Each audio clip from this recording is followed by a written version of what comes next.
સુરતમાં જે political drama થયો છે તેને લઈને સૌથી મોટી જાણકારી આજે અમે આપને આપવા જઈ રહ્યા છે। સૌથી પહેલા અમે આપને જણાવી દઈએ કે ભાજપના ઉમેદવાર સામે હવે કઈ રીતની ચેલેન્જ છે, કારણ કે જે રીતે ફોર્મ હાલમાં અમાન્ય ઠેરવી દેવામાં આવ્યું છે નિલેશ કુંભાણીનું, તેની બાદ સૌથી પહેલા એક સરળતાથી અમે આપને સમજાવીએ કે કઈ રીતની પરિસ્થિતિ છે। ઇલેક્શન કમિશન ઓફ ઇન્ડિયાની આ વેબસાઇટ અમે આપને બતાવી રહ્યા છે કે જેની અંદર કુલ 24 એપ્લિકેશન આવી હતી। આપ જોઈ રહ્યા છો કુલ 24 એપ્લિકેશન આવી હતી, જેમાંથી 12 એક્સેપ્ટ થઈ છે, જેમાંથી 12 માંથી 3 જે છે એ ખુદ મુકેશ દલાલની છે। હવે બીજી એક મહત્વની વાત, રિજેક્ટેડ 8 છે, જેમાં 3 નિલેશ કુંભાણીના પણ ફોર્મ છે અને તેની સાથેનું અન્ય એક ફોર્મ કયું કે જેના કારણે કોંગ્રેસ હવે પિક્ચરમાં ન રહે તેવું પણ બની શકે।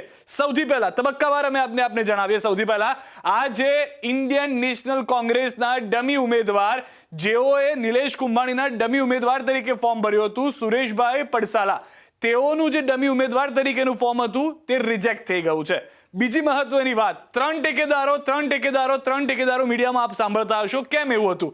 કારણ કે નિલેશ કુંભાણીએ 3 અલગ અલગ ફોર્મ ભર્યા હતા, 1, 2 અને 3। આ ત્રણેય ફોર્મની અંદર એક અલગ અલગ ટેકેદાર હતા અને હાલમાં જે જાણકારી આપવામાં આવી તે પ્રમાણે આ ત્રણેય ફોર્મને અમાન્ય ઠેરવી દેવામાં આવ્યા છે।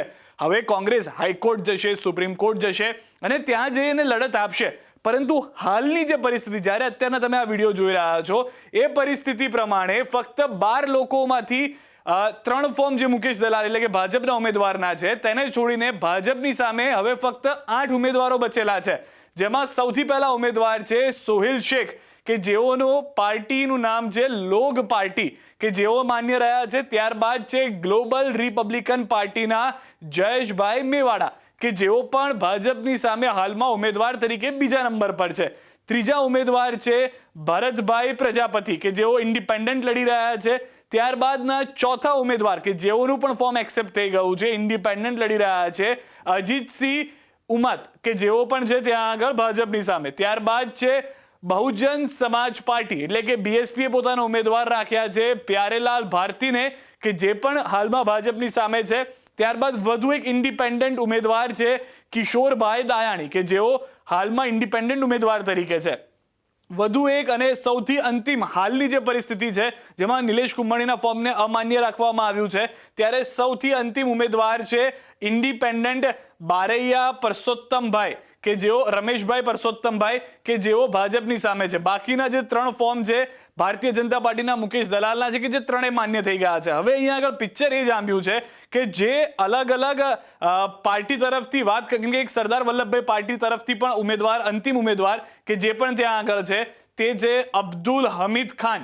આ 8 ઉમેદવારો વર્સિસ ભાજપના મુકેશભાઈ દલાલ આ ઉમેદવાર છે। હવે અહીંયા આગળ બે પિક્ચર એ છે, કારણ કે ફોર્મ પાછું ખેંચવાની છેલ્લી તારીખ 22 તારીખ છે। જો 22 તારીખ સુધીમાં મુકેશભાઈની સામેના બાકીના લોકો ફોર્મ પરત ખેંચી લે તેવી પરિસ્થિતિ બની જાય, જે પણ ઇન્ડિપેન્ડન્ટ છે, જે પણ બીએસપીમાંથી આવેલા છે કે કોઈ પણ પાર્ટીના છે, તો સુરતની જનતાએ વોટ કરવાનું પણ ન આવે। 7મી મે જ્યારે આખું ગુજરાત વોટ કરતું હશે 26 બેઠક પર, ત્યારે 25 બેઠક પૂરતું રહી જાય અને સુરતની જનતા ઘરે બેઠી બેઠી ન્યૂઝ 18 ગુજરાતી ઉપર શક્યતાઓ એવી છે કે મતદાન રાજ્યમાં કેવી રીતે થઈ રહ્યું છે તે જોતી હોય, પરંતુ આ જો અને તોની પરિસ્થિતિ તે માટે ઊભી થઈ છે, કારણ કે રિજેક્ટેડ ફોર્મની અંદર આ જે 3 લાલ નિશાન આપ જોઈ રહ્યા છો, 1, 2 અને 3 ફોર્મ રિજેક્ટ કરી દેવામાં આવ્યા છે નિલેશ કુંભાણીના।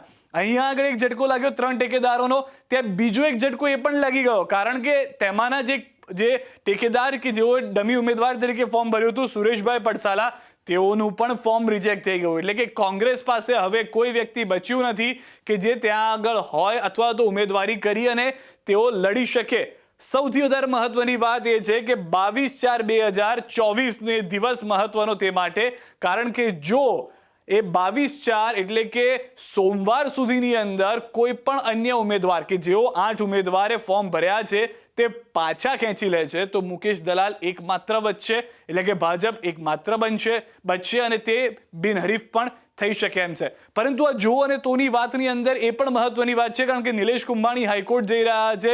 BM માંગુકિયા, કે જે એડવોકેટ છે ત્યાંના કોંગ્રેસ એડવોકેટ સેલના, તેઓ પણ પહોંચ્યા છે અને શક્યતાઓ બહુ બધી છે. બની શકે કે હાઈકોર્ટમાં ગયા અથવા તો સુપ્રીમ કોર્ટમાં ગયા બાદ તેઓની તેમાં જીત થાય, તેઓના ફોર્મ માન્ય રાખવામાં આવે. જે 3 ટેકેદારોએ સાઇન કરી હતી તેઓ હવે જે કહી રહ્યા છે કે અમારી આ સાઇન નથી. આ તમામની જો અને તોની વચ્ચે જો આ ફોર્મ માન્ય રાખવામાં આવે તો કોંગ્રેસ જે રીતે કહી રહ્યું છે કે ક્યાં તો ભાજપ પહેલેથી મુકેશ દલાલને હારતા જોઈ ગયું હતું, જેના કારણે આખો ખેલ પાડ્યો છે. શક્તિસિંહ ગોહિલની એ પ્રતિક્રિયા હતી. તો શક્યતાઓ છે કે બમણા જોશ સાથે કોંગ્રેસ પાછું આવે, બમણા જોશ સાથે પ્રચાર પ્રસાર થાય, બમણા જોશ સાથે નિલેશ કુંભાણીને જીતાડવાનો પ્રયાસ થાય અને ભાજપની સુરતની આ બેઠક, મુકેશ દલાલની આ બેઠક પર એક ચિંતાનો વિષય ઊભો થઈ જાય છે.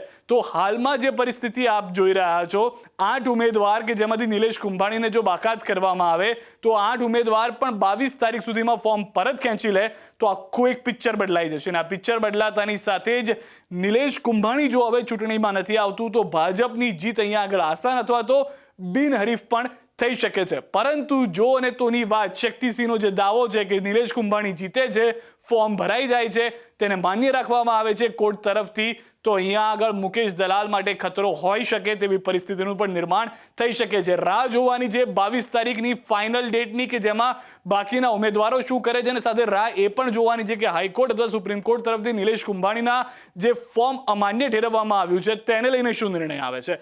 પળેપળની અપડેટ્સ માટે આપ જોડાયેલા રહેશો ન્યૂઝ 18 ગુજરાતી સાથે જ 7 તારીખે મતદાન સુરતની જનતાએ કરવાનું છે કે નહીં તે પણ અમે આપને જણાવીશું.